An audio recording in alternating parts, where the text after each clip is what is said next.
This is an extraordinary place, growing up out of the empty desert in less than 30 years. Even in the intense heat, people come here for their holidays. But there's a darker side to it. Many of the workers who've built this miracle are here as forced labour, lured across from countries like India, Pakistan, Nepal and Bangladesh on promises of good money, then made to work for almost nothing.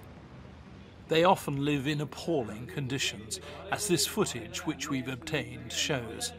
They can't go home because the gangmasters confiscate their passports.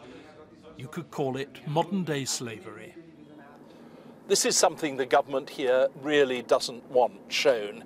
It's difficult to film, and it's extremely difficult to make contact with the people who are affected as well.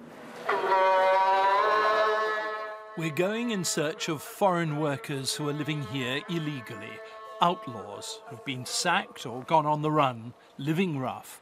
They're known as Kalibalis, Arabic slang meaning they don't care. I met this group of Kalibalis in a park. One or two told me they scrape a living by doing odd jobs, but the rest have no money and no food.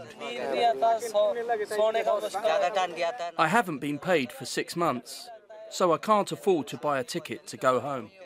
The ticket costs £150, but they can't get hold of their passports or the necessary exit documents either, and they don't get any help at all from their embassies. An Indian doctor based in Dubai runs a one-woman mission to help the Kalibalis.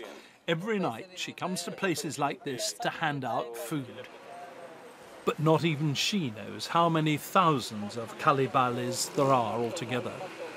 They're very badly treated, these people, really, aren't they? They're in a desperate situation. They're stranded for want of money, want of tickets, want of passports. The London-based organisation Anti-Slavery International is campaigning against forced labour in the Gulf states. 200 years ago, people who controlled workers used whips to enslave them. Today, they use immigration law. What we see in a lot of places, particularly the Gulf states, is the rules and safe migration and entering and exiting countries are so complex, so Byzantine, that it's very, very difficult for people to leave. These men helped create one of the world's great successes. Now, neither the authorities nor their own governments are interested in the Kalibalis. Whether they live or die, no one cares. John Simpson, BBC News, Dubai.